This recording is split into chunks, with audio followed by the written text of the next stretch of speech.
giving me back, so thank you. I'm so excited that this film got y'all excited. Let me put the mic on so we can get that Q&A started.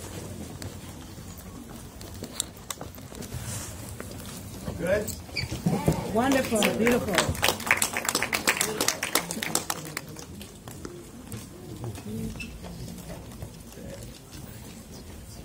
Okay, real quick, before we get this Q&A started, if you do have to leave, shame on you, but I understand. I ask that you turn in your ballot, and again, all you have to do is tear a slit in the ballot and turn it into my volunteer who is waiting outside with a grin on her face. Okay, so I want you to first introduce yourself to your audience, and then we will share a little bit about the film as you would like to, and then we'll start the Q&A. Everybody's good? Yeah. Wonderful. Well, thank you for being here. Thanks to PAFF for having me. My name is Blitz Bazawule, filmmaker, director, writer, composer for this film. My brother Michael Fernandez is back there. He's the DP of this film. Please be acknowledged. Michael, if you want to join me, you're welcome. Yes, so you know, as it relates to making this film, this was a real labor of love. For me, it was important that we are represented the way that I know how to tell stories, the way that I heard my grandmother tell stories. I've always wondered if she had a camera, what kind of film will she make? And that's, you know, that was the path that we took in trying to bring a story that was as non-linear as possible and as magical as possible. So, thank you all. Michael, you can introduce yourself. Hello, everybody. Thanks for coming out. First and foremost, my name is Michael Fernandez, and I was lucky enough to work with Blitz and redo the film and contribute a little bit. Yeah. So we're going to start the Q&A section. I see an eager hand already, so we'll start right here. Congrats again. Congrats on being picked up by Ava for distribution. Thank you. That's breaking news. For those of you who don't know, the marvelous, amazing Ava DuVernay, who owns and runs Array Distribution, just acquired our film. Woo! This was announced a few hours ago, so y'all hearing it. Super exclusive. It comes to Netflix on March 31st. So tell your friends, tell your homies. If they can't be here, they will see the film. So please go ahead. So congrats. Sorry. Yeah, please, no, sorry, he's not done. Go ahead. So congrats on that. That's huge. I've been following you for a while, so it's great to finally see the film. I'm struck by your visuals, but also just watching the film by the sound, because it feels like you compose all the sound in post. Is that correct? ADR, everything. Everything. Amazing. Well, yeah. Thank you. The challenges of that. Well, you filmed the dialogue and then had you replace it. And all? For sure. Well, one of the difficulties of making a very low-budget film is that something's got to give, and usually it's going to be your sound. And so, but while we were working, you know, this is my first film. I had completely no idea. I thought, you know, I guess when I watch movies, they just recorded what was happening. Until I realized what we recorded was terrible. There'll be no way we could show it in a theater. And so I was lucky. I went down to South Africa and worked with an amazing post-production house called Hey Papa Legend. And literally every sound you hear was composed in the so everything from dialogue to ambient sound to everything, because we couldn't use any sound that was recorded. Did you have any of your original actors do their dialogue? Or Yes, no, I had to get all my original actors to redo their dialogue, fly down to South Africa with that, realize that some of that wasn't working, go back to Ghana, get some of them to redo, come back to South Africa and figure it out. So sound was one challenge, but I was really committed to understand, you know, because a lot of films from where I'm from, visuals will be great, but sound often suffers. So I just didn't want this film to fall victim to that. Yeah. Who was my next question? You in the back. Hi, yeah, I was just asking, do you know if it's going to be on international Netflix or just American? So it's going to be US, UK, Australia, New Zealand, Canada. We're negotiating for Africa rights now, so it'll probably be in Africa as well. The challenge is subtitling for the other, especially for most of Europe. So that's what they're not trying to do for us. So, so if it's an English-speaking territory, 9 times out of 10, it'll be available. Yes. Can you talk a little bit about the process of casting and how you came across these phenomenal actors on screen? Yes. First of all, please, a round of applause to these fabulous actors and actresses. Most of them had never acted before. Our little girl, she's never acted before. Most of our adult actors had done theater, but not film. So one of the biggest challenges, we spent a good 6 months figuring out how to act for camera. And a lot of that was YouTube, you know, just going on and showing them and spending a lot of time watching movies that I respect, the movies that I think, first of all, I cast everybody knowing that they had the ability to deliver, because all you need is an open heart, you know, if you're going to be a phenomenal actor or actress. So I knew that I'd cast right, but in terms of technical ability, a lot of it was just figuring out. And one thing I used to tell them all the time is, we're not acting, we're living. And a lot of them, I really have to commend them for applying themselves in ways that I was completely blown away in terms of their own, coming up with their own technique. Give you an example, the little girl. When we were in rehearsal, you know, I used to tell her, you know, when you're thinking about, if you want, and this, by the way, I found out on YouTube. If you want, if you want them to feel that you are thinking, you know, just, you know, pick 4 corners of a room and let your eyes just, you know, go around in that. And it was amazing as many times that she was able to apply that little thing I told her. And often I wouldn't have to tell her. She would just figure it out. Like when the crow is on the roof, she just does it automatically, you know. So, you know, and then, you know, everybody had their own way that they came into the character. Like the brother, he limped for 25 days. It was incredible. The gentleman who ate the roach. I don't know if you guys realize he really ate that roach. I saw some of you about to throw up in your mouth. That was the idea. But you know, but again, he didn't tell us he was going to do it. I remember we were in the pit. This was our 3rd day. By the way, he didn't eat a thing for those 3 days, which again was his technique. I'm not going to put my actors through that kind of torture. But he decided, you know, he was committed to the role. This is what he wanted to do. So I guess when he saw that roach, he went for it. And we were blown. We were about to cut, actually.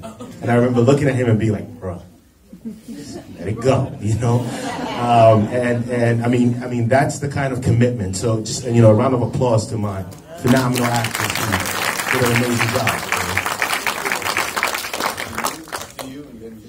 Was the story based on any kind of traditional, like, Ghanaian tale, or? Well, thanks for the question. It's based on multiple, you know. Honestly, you know, I told myself, if I'm going to make a film, then I've got to make it the way I know how stories are told. So a lot of it comes from my grandmother and my mother, you know.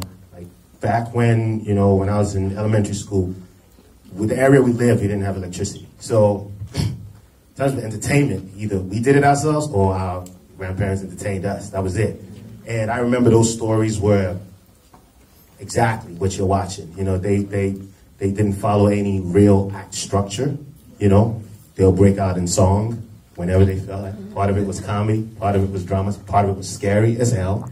So imagine you're sitting outside, a lantern, it's the only light you got, and you're hearing tales about a crow that's talking. You're like, yo, not ready for all of this. But that's you know, that's it. And I remember Mike and I used to have these conversations a lot. It's like, what are we going to contribute to the canon of film? We're not here to just to make a film that mimics Western films, because there's no point. That's already happening.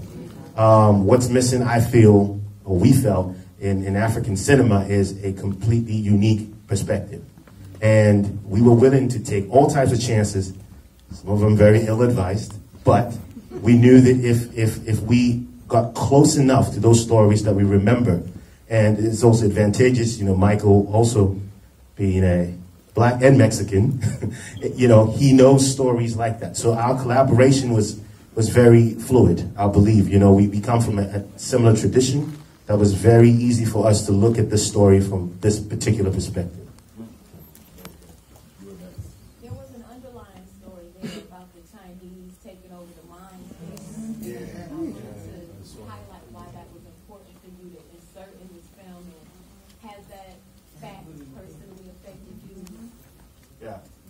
Well, I mean, that's you know, anybody who's paying attention to world politics, definitely continental politics in Africa, knows about the level of encroachment as it relates to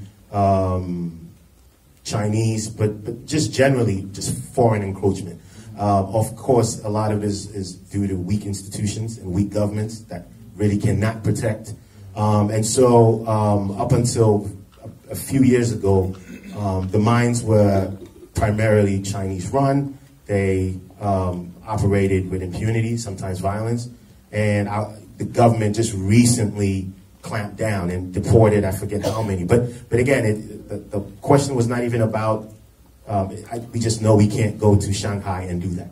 You know what I mean? And so you understand that for me, it was very important that we show the level of freedom in which they move. Foreigners in general move on the continent, and also making sure that the story didn't revolve around them. You know, because that's another thing that happens a lot. You know, we like to center the problem and forget that no, this is about us. This is about our family structures, our love, our fears, our conflicts. And that, for me, was the most important thing. So they were very periphery. And periphery in a way, too, that they were never, they were referenced quite a lot, but seen very little.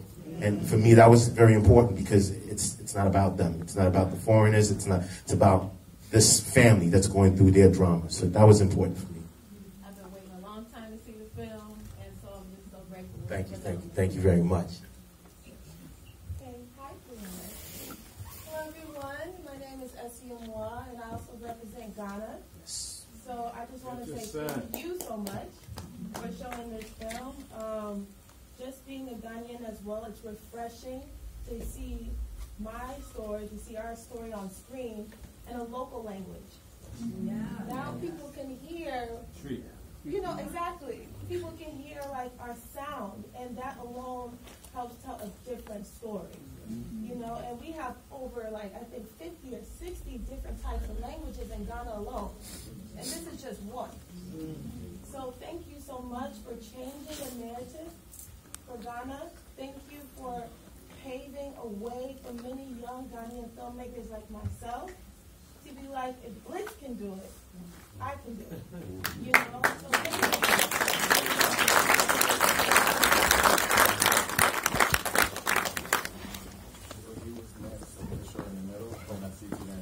Okay. You in the middle, sir. Yes. Yes, I'm curious. Did you use an all Ghanaian crew, or did you have to bring in technicians from outside? It was a 100% Ghanaian crew, except, well, 99%, except.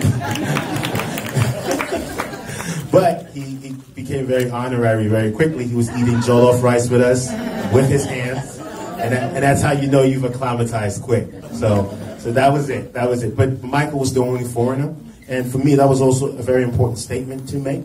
One, to say that we have the technical skill and craft, because most films that are shot on the continent import a 90% crew, which I think is problematic because there's no continuity. Nobody gets to work on productions that matter. And so when you're, and this was an opportunity for us to train folks. So this was more than just making a film. It was about how do we build a self-sustaining industry. And that was something that was very important to me. But also I didn't have no money to hire nobody. So, yeah. It kind of went hand in hand. And then I believe it was you, and then you. Go ahead, Frank. Well, I just want to say thank you again. I hope this film brings you everything that you want. And I wanted to acknowledge just the vision and the beauty of the story, but also the photography was just astounding.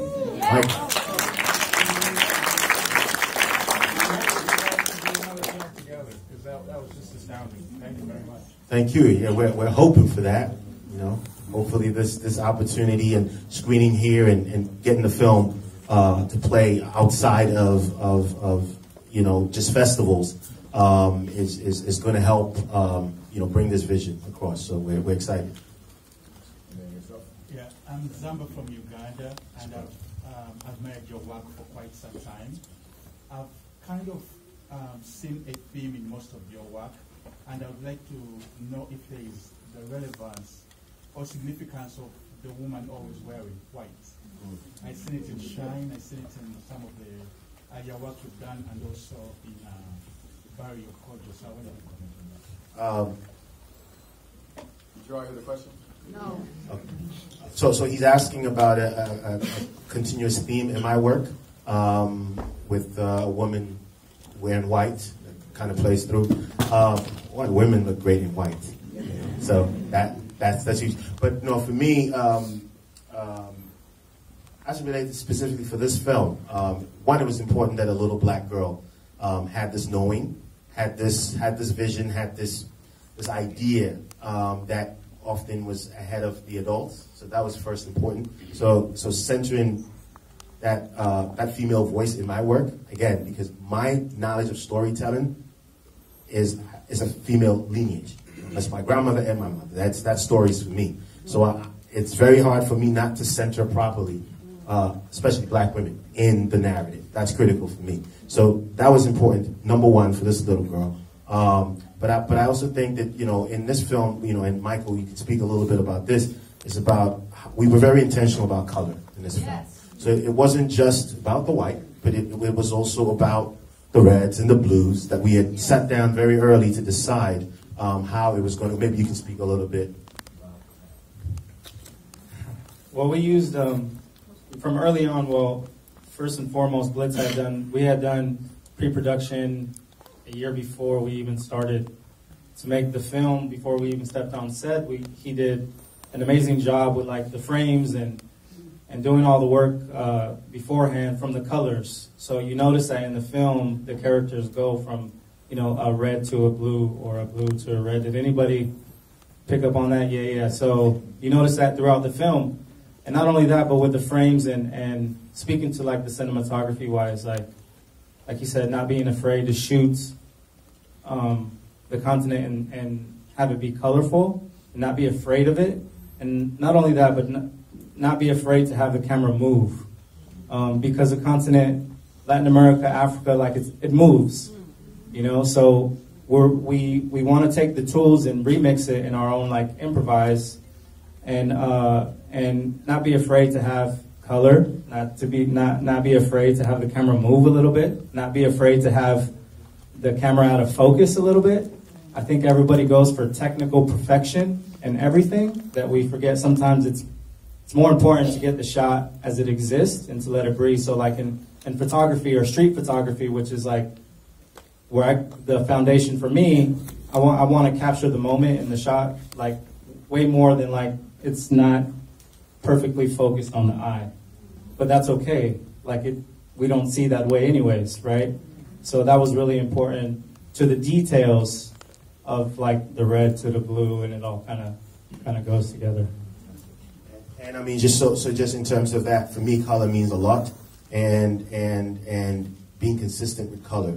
And of course, the little girl was, you know, she had her path. She was the neutral one, who could see it all. And so she maintained a kind of a middle ground, you know. And even if you notice, when Kojo was getting baptized, he was also occupying a middle ground in that moment before he transitioned into wearing a different color that his brother had started with. So we from the beginning we decided power will represent red will represent power, and blue would represent lack of power. And so it kept going throughout, and whoever had power in the scene had red on. When when Kojo is like, I'm not doing this, he's got red. By the time he's like, you know, we got to do this and we got to go to this mine, he's wearing blue. Kwabena had the upper hand. So, you know, it's little things like that. And I mean, these things they're not supposed to feel, they're supposed to be subliminal. They're supposed to be more subconscious. And they're supposed to affect you in a way sometimes you shouldn't even know why, but you should be willing to go on that journey. So that was important. I have a question for y'all. Anybody pick up on the telenovela being real or fake? Did you? How many of you think it was real? Geez, one person? Two? Oh, I was asking how many of you felt that the telenovela was real? Did it come across real to you, or okay, or fake? How many of y'all thought it was fake? It was okay, perfect. Okay, I'm always curious about that. Question up there. Can you talk about how the two of you met and came to collaborate on the film? Oh yeah, so Michael is a musician like me, and that for me is important. And I should speak about this just a little bit because one of my someone I admire greatly is a gentleman called Haile Gerima. Haile is one of the greatest filmmakers in my opinion, and Haile has always said he's always wondered what filmmaking would be like if Africans made film the way we make music, right? And what we've done with the saxophone, what we've done with the trumpet, so if we're talking jazz, if we're talking Afrobeat, right? And so going into this film, I think Mike and I had a slight advantage as it relates to that concept because we're both musicians. We both think very differently. We are also we're also curious about we're also hip hop musicians, which is a specific kind, because hip hop and jazz are extremely, exactly, in terms of the idea of improvising, but hip hop specifically because it's also based on sample culture. So while we were making this film, we treated the script and our first cut as the sample. Then we went back, as any producer knows, you put it in the MPC, and then you got to bang on it. And when you're seeing frames turned upside down, when you're seeing reverse smoke, when you're seeing all that, that's us being hip-hop artists. Being like, this sample's dope, but what can we do? You know what I mean? And so it becomes boom bap, it becomes those things that we know in terms of music, And so I remember back when we were discussing how we'll make this film, I'll send Mike like a 15-minute Fela Kuti record and be like, look, the closer we can get to this crazy record, like, 15 minutes, first of all, who's got time for that? Second, sax solo going for 10 minutes, because he can do that. He comes in singing off key, because he's Fela Kuti, nobody cares, right? And I feel like we were very curious about what we could contribute to the canon of filmmaking if we were as free as Hugh Masekela on the trumpet, as Fela on sax, as Miles, as Coltrane, and that's what and it's not supposed to be obvious, but we had decided from jump that we were going to be as free with the medium as possible, because really there are no rules. And how we met, it was through music, and through music we decided that we'll try to do this one day, and we found a day, and that's how we arrived here. Please. So as you were speaking about how liberating or free your creative process was for this film, and how you treat it in the same manner that you treat the improvisation when creating music, and it happens to also be a non-linear story, how close to the script was this final product? Or did you go off the rails and just come and create this beautiful baby that we all just witnessed cry? Man, not even close. And I hope nobody ever reads the script. Because you're going to be like, what did they do? But we were cool with that, like going in, I didn't go to film school. Mike didn't go to film school. We don't know anything about this thing. We just know that these stories have to be told, and they have to be told the way we know stories to be told, And so, I'm sure there's, people who went to film school is going to be like, this film's all wrong, And really, we don't care because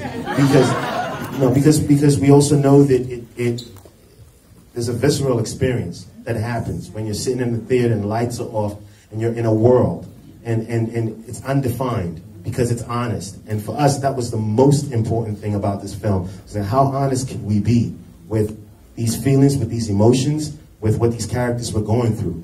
And the medium doesn't matter. I mean, how we shot it didn't matter. Whether the camera was shaking didn't matter. You're willing to go on that journey with us because you know that we're honestly trying to dissect a character and figure out what he's going through. So, you know, we threw out that script midway. And you know, again, we shot it, but that film was not good. This was us. You know, when we finally arrived at this, you know, we knew that this is what we had set out to do. And obviously, you've got to go the long way to get there. But we're very glad with the outcome. Anything else? Time for one more question. One more question. Lady over here. It's not a question, but it's so visually stunning. The music is so beautiful. There was not, as I experienced it, not one, every single word, every single frame contributed to the story that was being told. And even when I didn't get logically like, what does that mean? I was immersed in a feeling and in a reality that was a little different from mine, but I was immersed in it. It was just beautiful. And in the end, when the little girl and her dad and the bird walk away, oh my God. Thank you. Thank you. Thank you very much. We'll take one last question. My name is Sandy Henderson, and I'll give you a 10. I like the natural, everything is just so natural. And I'm working on it myself, so it's really nice.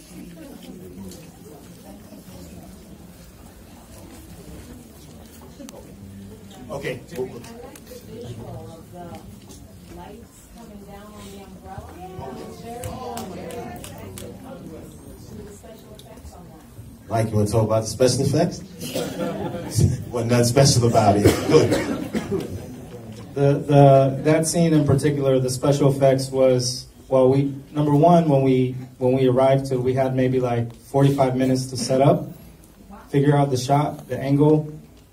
We had never seen the space. I had never seen the space before. Thankfully, like they had been there and done the preparation. And we had our assistant camera.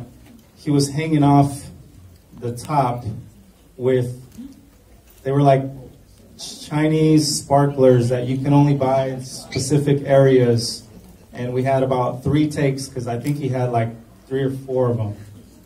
So we had to get it. I had to find out like what the exposure was going to be beforehand because I had no idea how it was going to look on camera. So that scene in particular, we were blessed that it ended up working out. But no special effects. Was a real like sparks coming and flying all over all of us. I thought that's what it was, but it seemed like it was so much of it. It's like yes. You had to have a lot of sparkles. Yes, it was a lot. Very, very well done. Thank you. Thank you very much. And I mean, to Mike's point, I mean, a lot of the film was also, you know, we had a very, very tiny budget to make this film. So preparation was our only ally, you know. And I knew going in that the shots that we wanted, we would have to, like the key ones, you know, like burning of the car. You got one chance to burn that car. If the car don't burn right, it's over. Like whatever you worked at. I mean, getting that car on the beach itself was impossible. So we knew it was one shot. And, you know, so that one, the umbrella, just specific shots that we knew. I spent quite a lot of time storyboarding. And that helped us greatly because those I knew that, you know, that's what's going to sell your film, you know, and it's going to be important that we get them right. And so knowing exactly how deep the car needs to be submerged in the sea was important. And so drawing that out and conferring Mike, making sure that he was okay with these shots made it very easy. So as he said, most times we were averaging 15 setups a day, which for a film, it was impossible. So to get those shots, we had to be very economical. Usually we only had 30 to 40 minutes, and we'll usually get 1 or 2 takes. And if the takes don't work, then we need to forget about that scene. And so it was war. It was war, and not to mention, you know, I mean, having a cast and crew that are very new to this, you know, it was boot camp and war at the same time. But we are very honored and very blessed to have it come out like this, and thank you all for spending your evening with us, and we're very, very honored. Thank you, Mike. Thank you very much, brother. Again, thank you all for coming and experiencing this living art that was this film. Do not forget to turn in your ballots.